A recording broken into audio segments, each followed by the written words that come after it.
is Kenji Nakamura, and I am the man who skinned his own brother alive with a tanto blade while he screamed for mercy. For 3 hours, I peeled away strips of flesh from Hiroshi's body as he begged me to remember our childhood, our mother's lullabies, the promise we made to protect each other forever. But the Yakuza Honor Code is not a suggestion. It is a sacred law written in blood. And when your brother betrays the clan that raised you from nothing, when he steals money meant for the Oyabun's dying mother, there is only one punishment that can restore balance to the universe.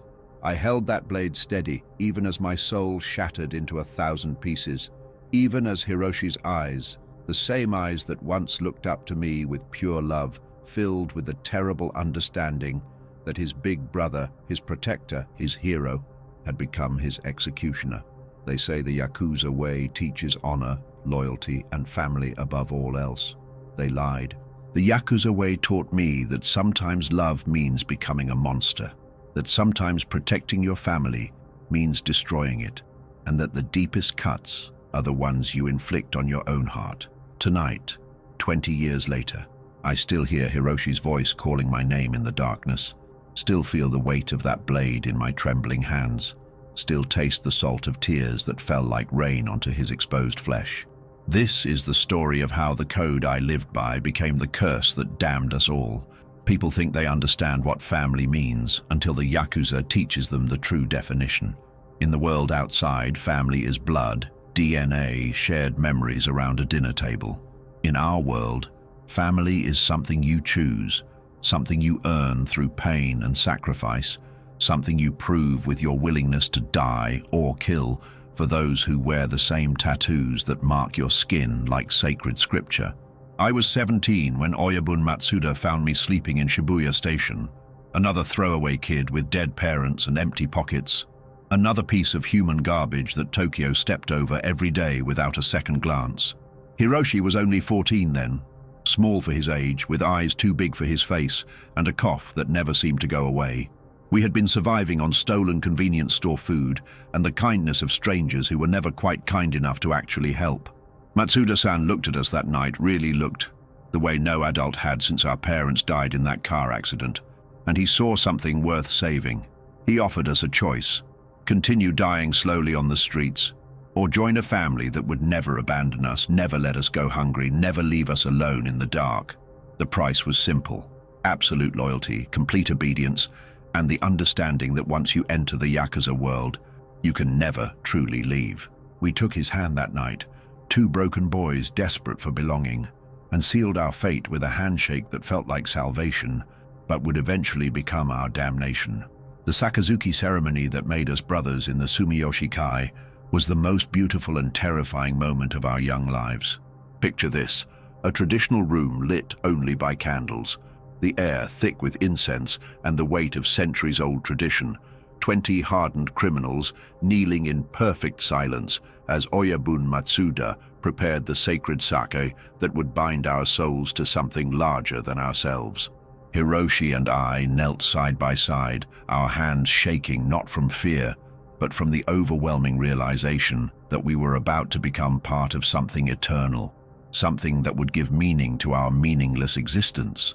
The Oyabun spoke the ancient words, his voice carrying the authority of generations of warriors who had taken this same oath, who had lived and died by the same code that was about to become our religion.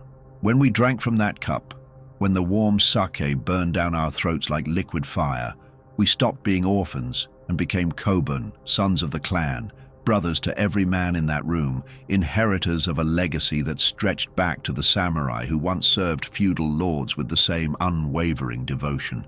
Hiroshi looked at me as we swallowed, his eyes shining with tears of joy, and whispered that we would never be alone again, that we had found our true family at last.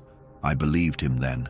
I believed that the Yakuza code would protect us, guide us, give us the strength to face anything the world could throw at us.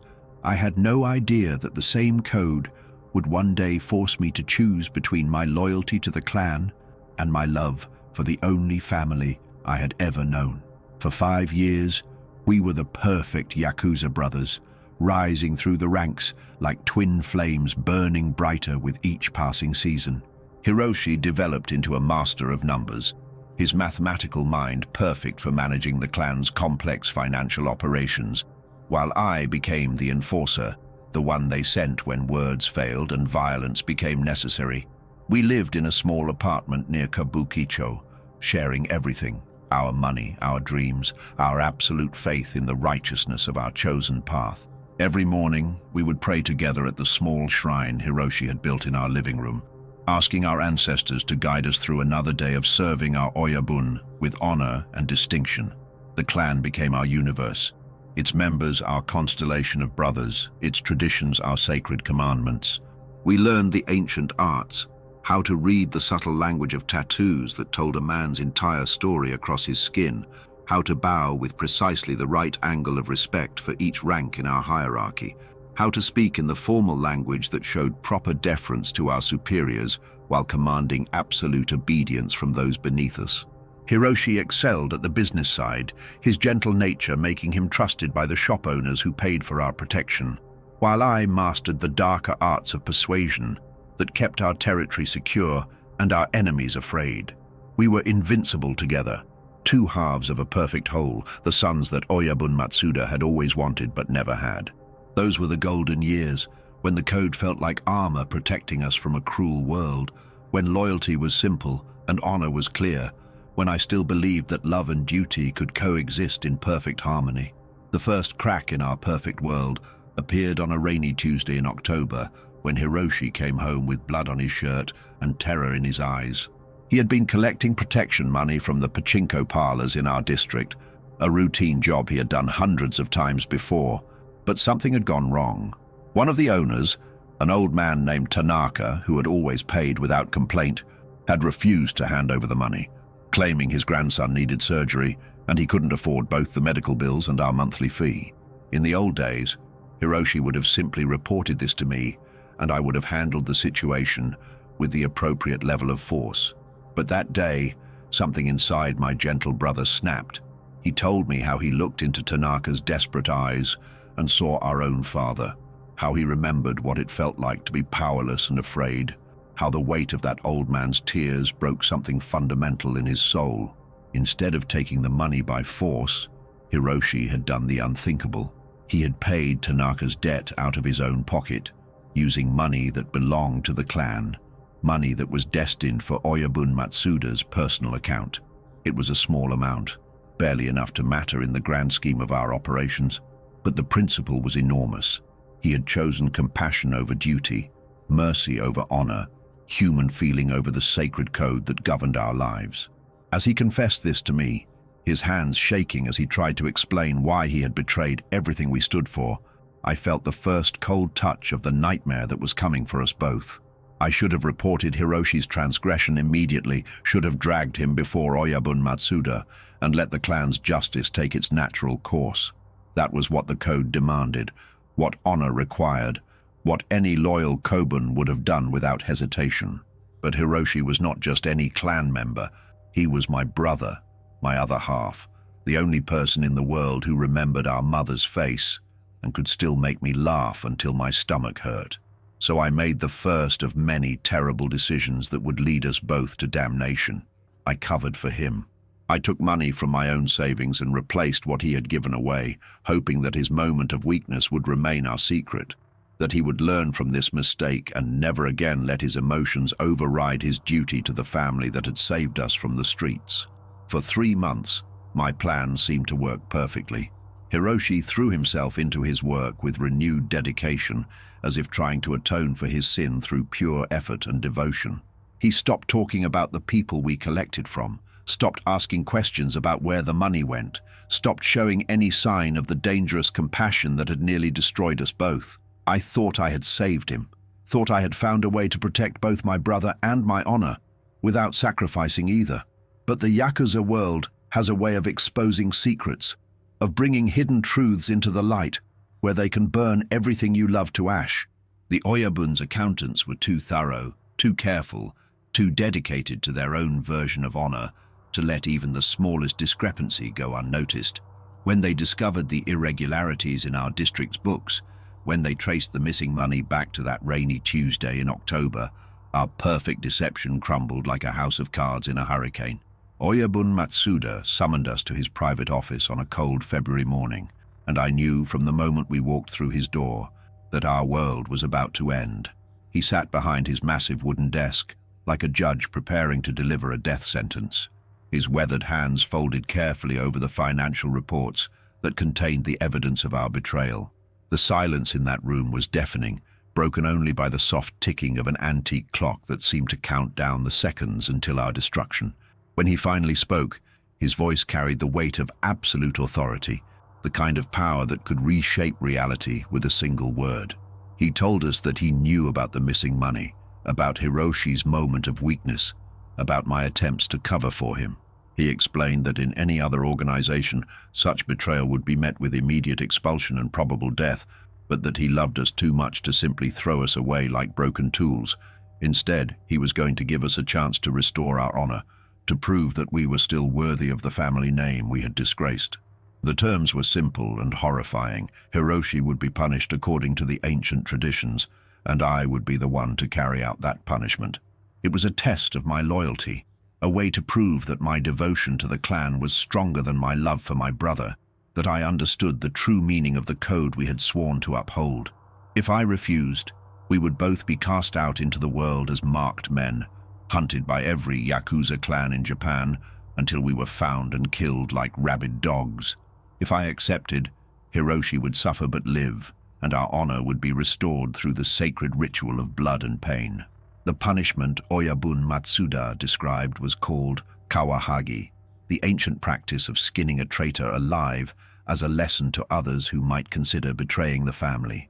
It was a ritual that dated back to the earliest days of the Yakuza, when honor was maintained through public displays of justice that left no doubt about the consequences of disloyalty. The process was designed to be slow, methodical, and educational, not just for the victim, but for the one carrying out the sentence. Every cut had to be precise, every strip of flesh removed with surgical care to ensure maximum pain and minimum risk of death. The goal was not to kill, but to transform, to strip away the skin that had been contaminated by betrayal and reveal the pure flesh beneath, flesh that could be redeemed and made clean again through suffering. Hiroshi would be tied to a wooden frame in the clan's basement, his body exposed and vulnerable, while I used a traditional tanto blade to slowly peel away layers of skin from his arms, chest, and back. The entire clan would watch, learning from his screams what happened to those who put personal feelings above family loyalty. If I performed the ritual correctly, if I showed no mercy or hesitation, if I proved that my love for the clan was stronger than my love for my brother, then Hiroshi would be forgiven and allowed to heal. His scars would serve as permanent reminders of his shame, but he would live to serve the family again. If I failed, if I showed weakness or compassion, if I proved that blood was thicker than honor, then we would both be killed immediately and our bodies fed to the pigs. The choice was mine, and I had until sunset to decide whether I was truly a son of the Sumiyoshi Kai or just another weak-hearted fool who had forgotten the price of belonging. I spent that entire day walking through Tokyo like a ghost, my mind torn between the impossible choice that lay before me and the memories of everything Hiroshi and I had shared together. I remembered the night our parents died, how he had crawled into my bed shaking with fear and grief, how I had promised him that I would always protect him no matter what happened. I remembered our first day with the clan, how proud he had looked when Oyabun Matsuda called us his sons, how he had whispered that we were finally safe, finally home. I remembered 1,000 small moments, sharing a bowl of ramen when we only had enough money for one, studying together for the tests that would advance us through the clan hierarchy, planning the future we would build together as brothers in blood and spirit. But I also remembered the oath I had taken, the sacred words I had spoken when I drank from the ceremonial cup, the promise I had made to put the family above all else, even my own life. The Yakuza Code was not just a set of rules, it was a religion, a way of life that gave meaning to existence and order to chaos. Without it, we were nothing but criminals and thugs, parasites feeding off society's weakness. With it, we were warriors, guardians of tradition, keepers of an ancient flame that had burned for centuries. As the sun began to set over the city, painting the sky the color of blood. I realized that there was no real choice at all. I had made my decision years ago when I knelt in that candlelit room and swore to serve the clan with my life. Everything that followed was just the inevitable consequence of that moment, the price I had always known I would eventually have to pay for the privilege of belonging to something greater than myself. When I returned to the clan house that evening, Hiroshi was already waiting for me in the basement, his wrists bound to the wooden frame that would hold him during his punishment. He had been stripped to the waist, his pale skin marked with the beautiful Irizumi tattoos that told the story of his rise through the clan ranks, the dragon that coiled around his left arm, the cherry blossoms that bloomed across his shoulder blades, the kanji characters that spelled out his devotion to the family that had raised him from nothing. He looked so young in that moment, so vulnerable and afraid, that I almost broke down and begged Oyabun Matsuda for mercy. But then Hiroshi looked up at me with those same trusting eyes I remembered from our childhood, and he smiled, actually smiled, as if he understood what I was about to do and forgave me for it. He told me that he was proud to be my brother, that he knew I would do what was right, that he trusted me to carry out the clan's justice with honor and precision. His acceptance of his fate, his willingness to suffer for his betrayal, his absolute faith in my ability to balance love and duty, it broke my heart and strengthened my resolve at the same time. The other clan members gathered around us in a circle, their faces solemn and respectful, understanding that they were about to witness something sacred and terrible. Oyabun Matsuda handed me the tanto blade, its edge sharp enough to cut through silk, its handle worn smooth by generations of hands that had used it for this same purpose. The weight of it in my palm felt like holding destiny itself, like grasping the very essence of what it meant to be Yakuza. As I raised the blade and positioned it against Hiroshi's skin, I whispered a prayer to our ancestors, asking them to guide my hand and give me the strength to do what honor demanded. The first cut was the hardest, not because of the physical difficulty, but because of the sound Hiroshi made when the blade bit into his flesh. It was not quite a scream, not quite a sob, but something in between that seemed to come from the deepest part of his soul. I had to pause for a moment, my hand trembling, as I fought the urge to throw down the knife and gather him in my arms like I had when we were children and he was afraid of the dark. But the watching eyes of my clan brothers held me steady, their silent presence reminding me that this was bigger than my personal feelings, that the honor of our entire family rested on my ability to complete this task without flinching. I pressed the blade deeper and began to peel away the first strip of skin, a thin ribbon of flesh that came away clean and precise, just as I had been taught. Blood welled up in the wound, bright red against the pale canvas of his skin, and Hiroshi bit down on the leather strap they had given him to keep from crying out. His eyes found mine across the small distance that separated us, and in them I saw not hatred or accusation, but understanding, the terrible, beautiful understanding that this was what love looked like in our world, that sometimes protecting someone meant hurting them, that the deepest loyalty required the greatest sacrifice. I continued cutting, each stroke of the blade deliberate and careful, each strip of skin removed with the precision of a master craftsman, the basement filled with the metallic smell of blood and the soft sounds of Hiroshi's controlled breathing as he fought to maintain his dignity even in the midst of unimaginable pain. Time seemed to stretch and compress, minutes feeling like hours as I worked my way across his chest and arms, following the ancient patterns that had been used for this ritual since the earliest days of our brotherhood. By the second hour, Hiroshi had stopped making any sound at all, his body gone rigid with shock and pain.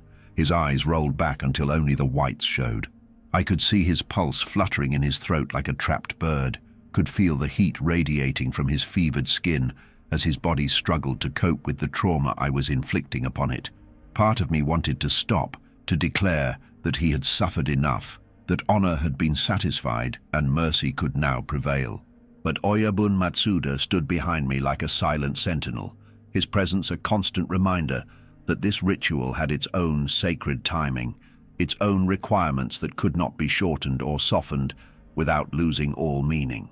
The other clan members watched in respectful silence, some of them weeping openly at the sight of their brother's suffering, others maintaining the stoic composure that our code demanded in moments of extreme trial.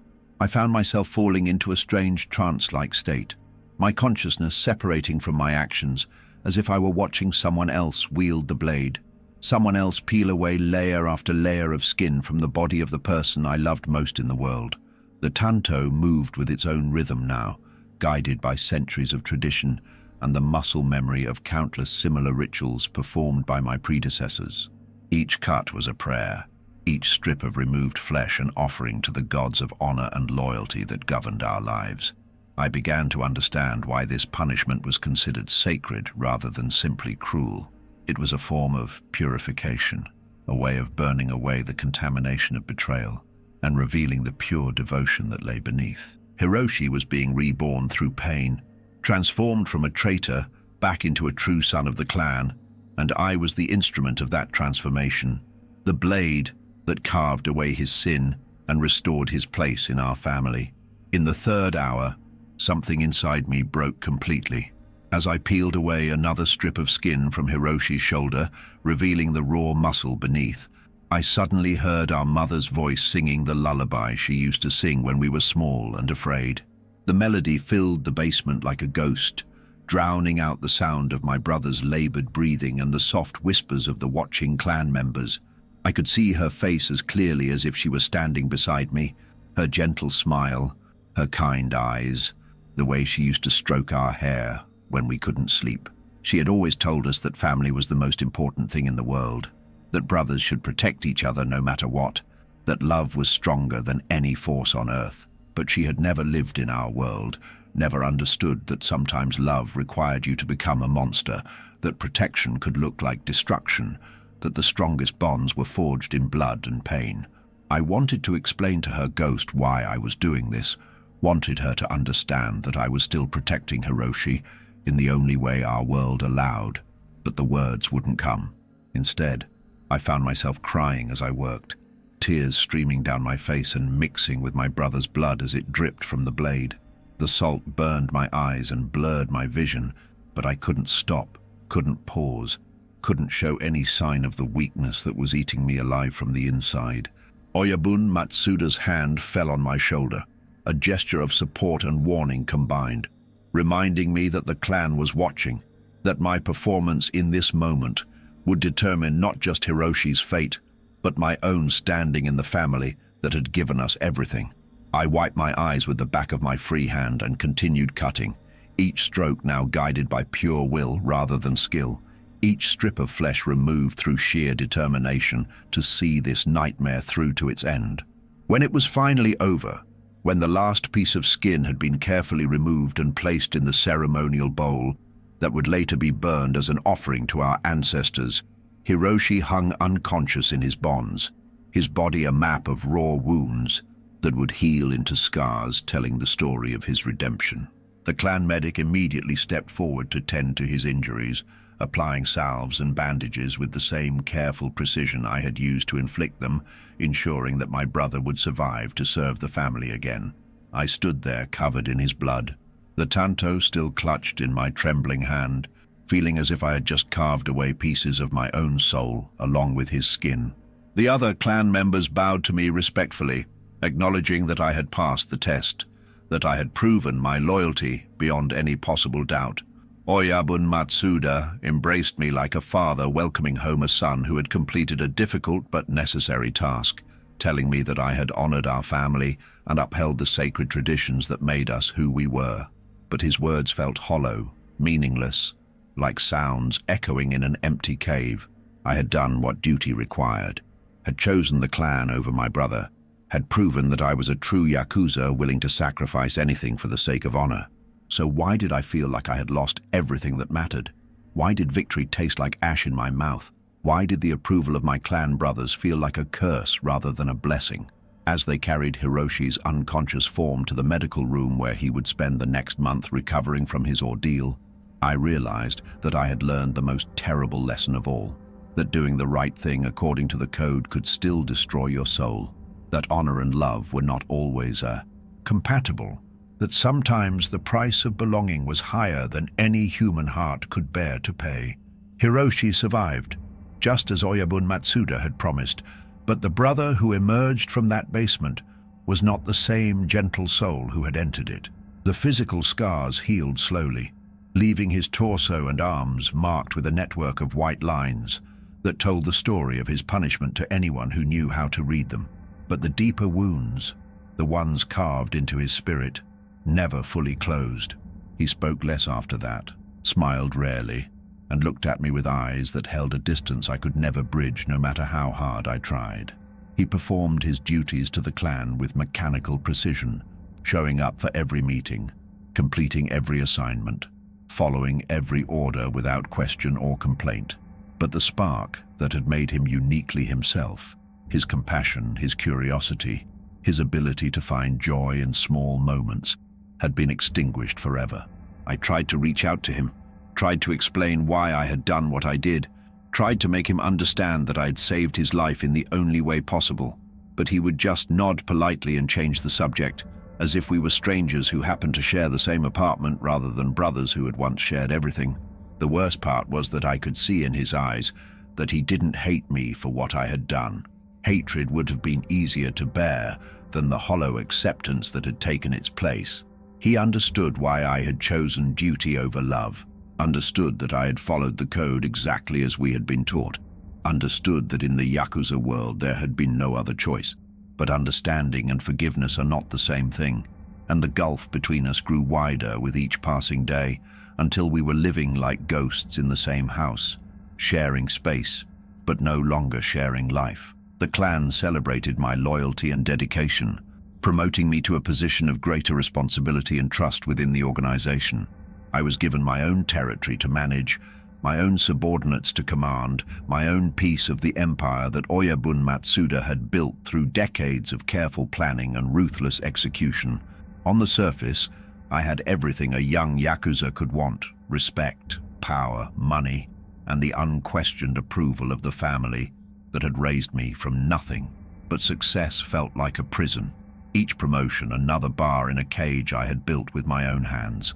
I threw myself into my work with desperate intensity, hoping that achievement might somehow fill the void that had opened in my chest the night I held that blade. I collected debts with unprecedented efficiency, expanded our protection rackets into new neighborhoods, and earned a reputation as one of the most effective enforcers in the entire Sumiyoshi Kai. Other clan members looked up to me as an example of what it meant to be truly loyal, truly dedicated, truly worthy of the family name. They told stories about the night I had skinned my own brother to uphold the code, using my actions as a teaching tool for younger members who needed to understand the depths of commitment that our way of life required. But their admiration felt like mockery, their respect like a weight that grew heavier with each passing day. I had gained the approval of my clan and lost the love of my brother, had proven my loyalty by destroying the most important relationship in my life. The code had demanded everything from me, and I had given it willingly, but the price had been higher than I ever imagined possible. Every night, I would return to our apartment and see Hiroshi sitting by the window, staring out at the city lights with empty eyes, and I would wonder if honor was worth the cost of becoming a stranger to the person you loved most in the world. 2 years after that terrible night in the basement, Hiroshi made a decision that would shatter what remained of our fractured relationship. He came to me on a quiet Sunday morning, his face calm and resolved, and told me that he was leaving the clan, not running away, not betraying us again, but formally requesting release from his obligations so that he could start a new life somewhere far from Tokyo and the memories that haunted every street corner. He had saved enough money to buy a small farm in Hokkaido, he said, a place where he could grow vegetables and raise chickens and try to remember what it felt like to create something instead of destroying it. He spoke about his plans with the first genuine emotion I had seen from him since his punishment, his eyes lighting up as he described the simple life he wanted to build away from the violence and complexity of our world. I listened in stunned silence, unable to process the magnitude of what he was asking. Leaving the Yakuza was not like quitting a job. It was like asking to be excommunicated from a religion, to be cut off from the only family and identity we had ever known. The clan might allow it, given his previous punishment and exemplary service since then, But it would mean that we could never see each other again, never speak each other's names, never acknowledge that we had once been brothers in anything more than blood. He was asking me to choose between supporting his decision and maintaining my position in the family that had given us everything. Once again, I was faced with an impossible choice between love and loyalty, between my brother's happiness and my own sense of duty. But this time, the decision felt different, weighted with the knowledge of what I had already sacrificed for the sake of honor, colored by the understanding that some prices are too high to pay twice. I begged Hiroshi to reconsider, to give our relationship more time to heal, to find a way to be happy within the clan that had shaped us both. I reminded him of everything we owed to Oyabun Matsuda, of the debt of gratitude that could never be fully repaid, of the sacred oaths we had taken that bound us to this life until death. But he just shook his head sadly and told me that he had already died once in that basement, that the person who had taken the oath was gone, that what remained was just a ghost trying to find its way back to the world of the living. He said that he didn't blame me for what I had done, that he understood I had been trapped by the same code that was now trapping him, but that understanding didn't make the scars on his body hurt any less or fill the emptiness in his heart where his trust used to live. He had spent 2 years trying to rebuild himself within the framework of our shared life, but every morning he woke up in a world that reminded him of his humiliation, surrounded by people who looked at his scars and remembered his shame. He needed to go somewhere clean, somewhere untouched by the violence and betrayal that had defined our existence, somewhere he could plant seeds in the earth and watch them grow into something beautiful and pure. As he spoke, I realized that I was losing him not to death or distance, but to hope. The hope that there was still a chance for him to become someone other than the broken thing I had helped create. Part of me wanted to support his decision, to help him escape the cage that held us both, but another part of me couldn't bear the thought of being left alone with the weight of what I had done, couldn't imagine facing the future without the brother whose suffering had purchased my standing in the clan. The meeting with Oyabun Matsuda to discuss Hiroshi's request was one of the most difficult conversations of my life. I sat across from the man who had saved us both, trying to find words to explain why my brother wanted to abandon the family that had given him everything, why he was willing to throw away years of service and sacrifice for the uncertain promise of a different kind of life. The Oyabun listened in silence as I presented Hiroshi's case, his weathered face revealing nothing of his thoughts or feelings about this unprecedented request. When I finished speaking, he sat quietly for several long minutes, his fingers drumming against the surface of his desk as he considered the implications of what I had told him. Finally, he spoke, his voice heavy with the weight of difficult decisions and hard-won wisdom. He told me that he had been expecting this moment ever since the night of Hiroshi's punishment, that he had seen the light go out of my brother's eyes and known that we had saved his life but lost his soul. The clan had rules about members who wanted to leave, he explained, protocols that had been established to handle situations exactly like this one. Hiroshi could be released from his obligations, but only if he underwent a final ritual that would sever his connection to the family completely and permanently. He would have to burn his tattoos with acid, destroying the beautiful artwork that told the story of his rise through our ranks, erasing every trace of his identity as a member of the Sumiyoshi Kai. He would have to swear an oath of silence about everything he had seen and done during his time with us, promising never to speak our names or reveal our secrets to anyone in the outside world. And he would have to accept that from the moment he walked out our door, he would be dead to us, not as an enemy, but as someone who had never existed at all. Hiroshi accepted the terms without hesitation, as if he had been preparing for this moment since the day he first spoke of leaving. The ritual took place in the same basement where I had skinned him alive, but this time he was the one holding the tools of his own transformation. I watched in horrified fascination as he poured the acid over his tattoos, his face contorting with pain as the chemical burned through ink and flesh alike, destroying the beautiful dragons and cherry blossoms that had marked him as one of us. The smell of burning skin filled the air, bringing back memories of that terrible night 2 years earlier. But this time, Hiroshi's suffering was voluntary, chosen rather than imposed, a final act of self-determination in a life that had been shaped by the will of others. When it was over, When the last traces of his Yakuza identity had been burned away, he looked at me with eyes that held something I hadn't seen since we were children. Peace. He was free, truly free, for the first time since we had knelt in that candlelit room and sworn our lives to the service of something greater than ourselves.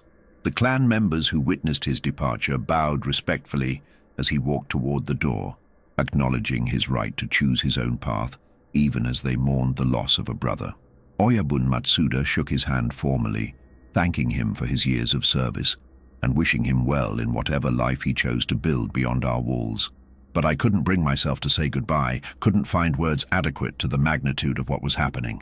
Instead, I stood frozen in place as my brother walked out of my life forever, carrying with him the last remnants of the innocent boys we had once been, leaving me alone with the monster I had become in service to a code that had taken everything I loved and given me nothing but emptiness in return. The years that followed Hiroshi's departure were the darkest of my life, a slow descent into a kind of spiritual death that no amount of clan success could cure. I threw myself into my duties with mechanical precision, rising through the ranks until I became one of Oyabun Matsuda's most trusted lieutenants, feared and respected throughout Tokyo's underworld.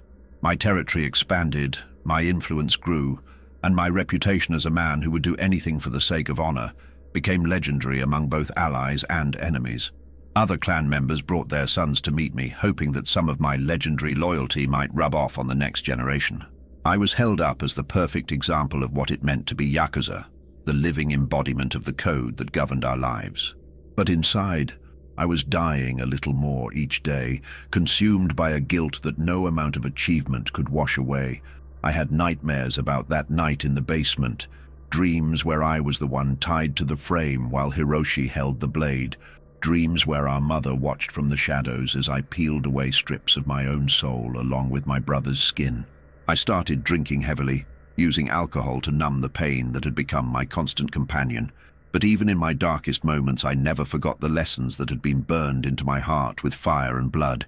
The code still governed my actions, still shaped my decisions, still demanded absolute loyalty even as it slowly killed everything human inside me. I became a ghost, haunting my own life, going through the motions of living while feeling nothing but the weight of choices that could never be undone. The clan celebrated my dedication, but I knew the truth. I wasn't loyal. I was just too broken to imagine any other way of being, too afraid of facing the emptiness inside myself to risk stepping outside the structure that had given my suffering meaning. 20 years have passed since that night, and I am now an old man with blood on my hands and ice in my veins, respected by some and feared by many, but loved by no one at all. I never married, never had children, never allowed myself to form the kind of deep connections that might have healed the wounds in my soul. The clan became my entire world, its members my only family, its traditions my only religion. I have overseen countless acts of violence, ordered the deaths of dozens of enemies, and enforced the code with the same ruthless efficiency that once made me skin my own brother alive. But through it all, I have carried the weight of that terrible night, like a stone in my chest, a constant reminder of the price I paid for the privilege of belonging to something greater than myself. Sometimes, in my quieter moments, I wonder what became of Hiroshi, whether he found the peace he was searching for on that farm in Hokkaido, whether he learned to sleep without nightmares, whether he ever forgave me for choosing duty over love.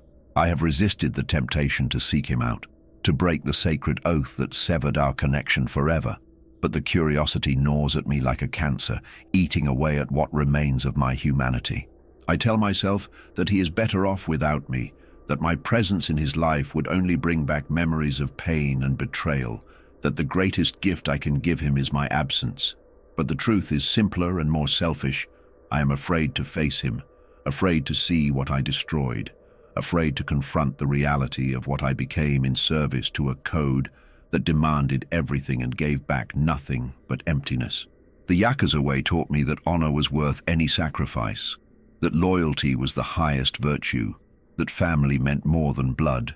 But it never taught me how to live with the consequences of believing those lessons too completely, how to find meaning in a life built on the ruins of love. The irony is that I have become everything the code promised I could be, a perfect Yakuza, a living embodiment of the values that have guided our organization for centuries, a man whose loyalty has never wavered despite the terrible cost of maintaining it.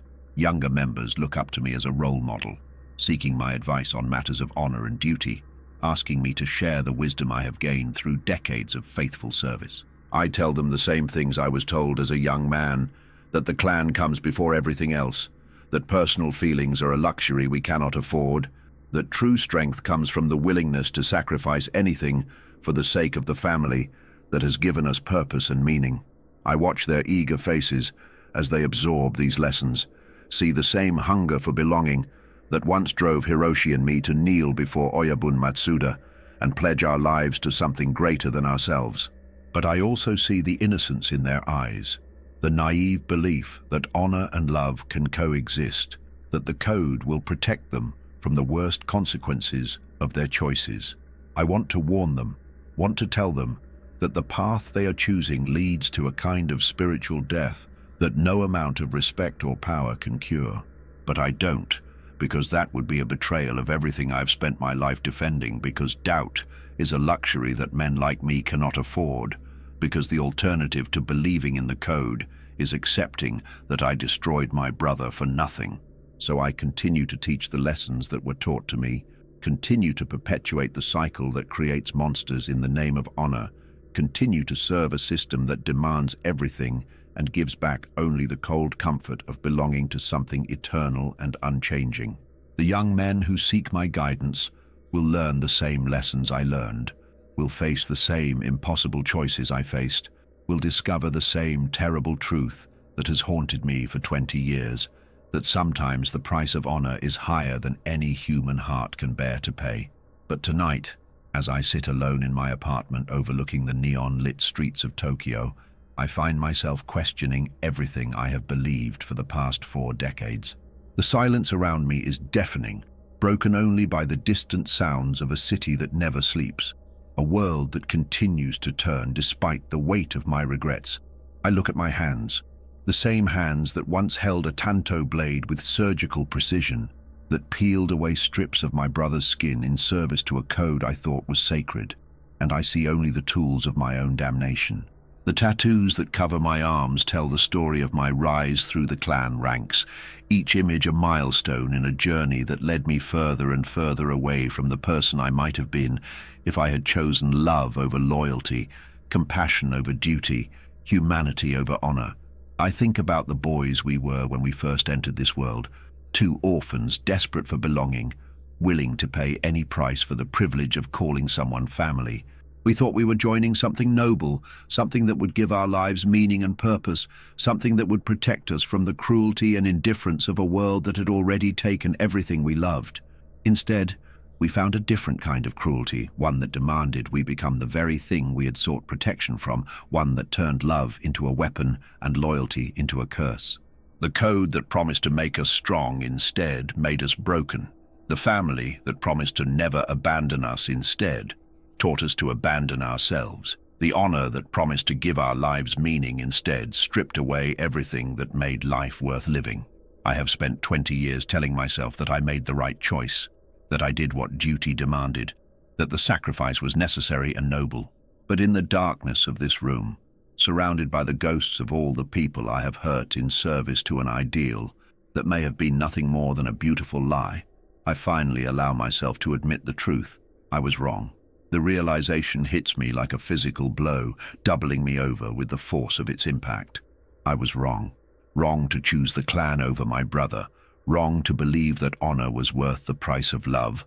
Wrong to think that belonging to something greater than myself justified becoming something less than human. The code that I have served so faithfully, the traditions that I have upheld with such dedication, the family that I have protected with such ruthless efficiency, none of it was worth the price I paid that night in the basement.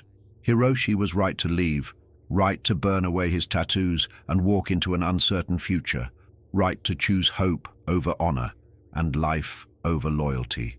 He was the brave one, the strong one, the one who had the courage to admit that some prices are too high to pay even for the sake of belonging.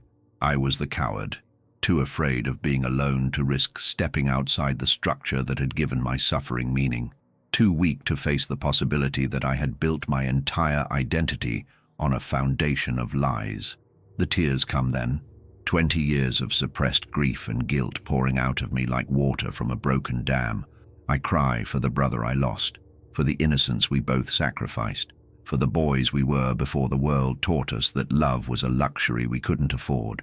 I cry for all the people I have hurt in service to a code that promised everything and delivered nothing but emptiness. I cry for the man I might have been if I had chosen differently, if I had found the courage to put humanity before honor, if I had learned that true strength comes not from the ability to inflict pain, but from the willingness to bear it for the sake of protecting what you love. The sobs rack my body until I can barely breathe, until the weight of my regrets threatens to crush what remains of my soul. But even in the midst of this breakdown, I feel something I haven't experienced in 20 years. Relief. For the first time since that terrible night, I allow myself to imagine a different ending to our story. What if I had refused Oyabun Matsuda's order? What if I had chosen to protect my brother instead of the clan that demanded his suffering? What if we had run away together, abandoning the only family we had ever known for the uncertain promise of freedom? We would have been hunted, certainly, marked for death by every Yakuza clan in Japan. We would have lived as fugitives, always looking over our shoulders, always afraid that our past would catch up with us. But we would have been together, and perhaps that would have been enough. Perhaps we could have found a way to build new lives far from Tokyo, far from the violence and betrayal that had defined our existence. Perhaps Hiroshi would have found his farm years earlier, and I would have learned to plant seeds instead of destroying lives. Perhaps we could have healed together instead of suffering alone, could have discovered that there was more to life than the narrow confines of honor and duty that had shaped our understanding of what it meant to be men. The fantasy is painful in its beauty, a glimpse of the life we might have shared if I had been brave enough to choose love over loyalty. But it also gives me something I haven't had in 20 years. Hope. Hope that it's not too late to change.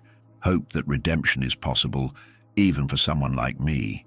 Hope that the story doesn't have to end with the monster I became, but could continue with the man I might still choose to be.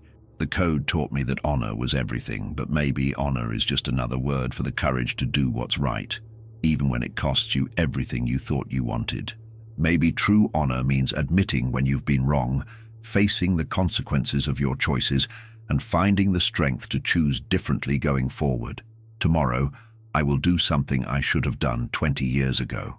I will leave the clan that has been my entire world, burn away the tattoos that mark me as property of the Sumiyoshi Kai, and walk into an uncertain future with nothing but the hope that it's not too late to become the man my brother always believed I could be.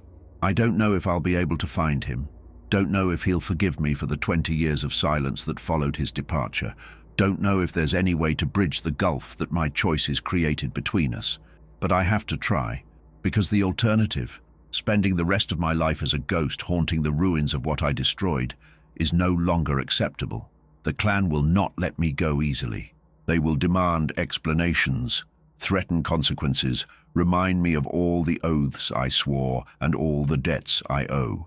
They may even try to stop me by force, to make an example of me the way they once made an example of Hiroshi. But I am no longer afraid of their threats, no longer willing to sacrifice my humanity for the sake of belonging to something that has given me nothing but emptiness in return. I have spent 40 years learning how to be a perfect Yakuza, and now I want to spend whatever time I have left learning how to be a decent human being. The code promised me that loyalty would be rewarded, that honor would give my life meaning, that the family would never abandon me as long as I never abandoned it. But the only reward for my loyalty has been isolation. The only meaning my honor has provided is the knowledge that I destroyed the person I loved most for the sake of an ideal that was never worth the price it demanded. The family that promised never to abandon me taught me to abandon myself, to become a stranger to my own heart, to live as a shadow of what I might have been if I had chosen love over duty. This is why I'm telling you this story, why I'm breaking the silence that has protected the clan's secrets for so long, why I'm risking everything to share the truth about what the Yakuza code really costs the people who follow it. You need to understand that honor without humanity is just another form of slavery, that loyalty without love is just another kind of death, that belonging to something greater than yourself means nothing if it requires you to become less than human in the process. The young men who are drawn to our world, who see the respect and power and brotherhood that we offer, need to know the price they will be asked to pay for those gifts. They need to understand that the code that promises to make them strong will also make them broken, that the family that promises to never abandon them will teach them to abandon themselves, that the honor that promises to give their lives meaning may strip away everything that makes life worth living. I am not asking you to judge me, because I have already judged myself and found myself wanting. I am not asking for your forgiveness, because I know that some sins are too great to be absolved by anything other than a lifetime of trying to make amends. I am simply asking you to remember this story, to share it with others who might be tempted by the same promises that once seduced two orphaned boys into thinking that belonging was worth any price. The Yakuza way is not the only way. Honor is not worth the sacrifice of love, and sometimes the greatest courage comes not from following the code, but from having the strength to walk away from it. If you take nothing else from my story, take this. The people you love are more important than the principles you serve. The bonds of family are stronger than the chains of duty, and redemption is always possible for those who have the courage to choose it. I know that many of you watching this will struggle to understand how someone could make the choices I made, how love could be twisted into something so destructive, how honor could become a weapon turned against the very people it was supposed to protect. You will wonder how I could have held that blade steady while my brother screamed, how I could have chosen the approval of strangers over the love of the person who knew me best, how I could have lived with myself for 20 years after destroying the most important relationship in my life. The answer is both simple and terrible. I was taught that this was what strength looked like, that this was what loyalty meant, that this was the price of belonging to something greater than myself. I was taught that personal feelings were weakness, that compassion was a luxury I couldn't afford, that true love sometimes required you to become a monster. I believed these lessons so completely that I never questioned them, never considered that there might be another way, never imagined that the code I served so faithfully might be leading me away from everything that made life worth living rather than toward it. But you don't have to make the same mistakes I made. You don't have to choose between love and loyalty, between family and honor, between belonging and humanity.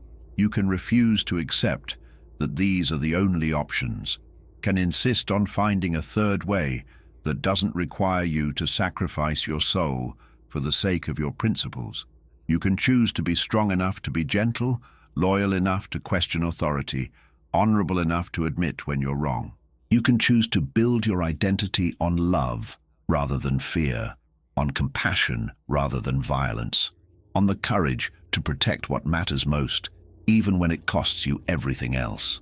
If this story has moved you, if it has made you think about the choices you make in your own life, if it has reminded you that love is more important than any code or principle or tradition, then please don't let this moment pass without taking action.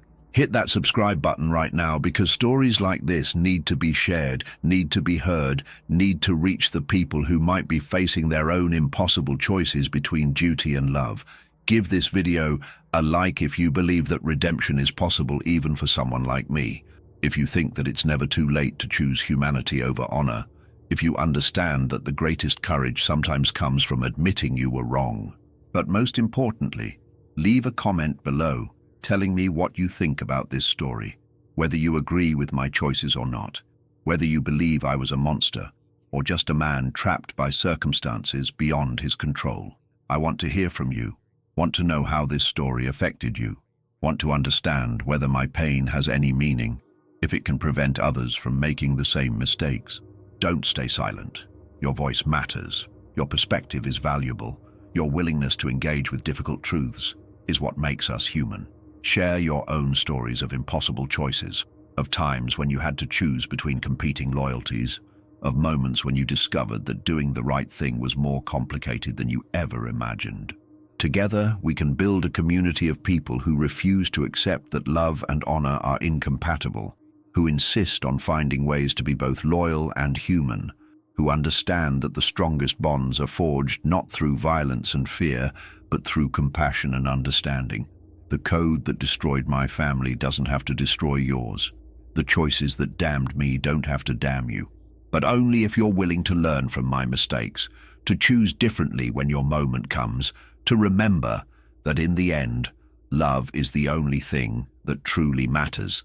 Subscribe, like, comment, and share this story with someone who needs to hear it, because silence is what allows these tragedies to continue, and your voice might be the one that saves someone from walking down the same dark path that led me to become the man who skinned his brother alive in the name of honor.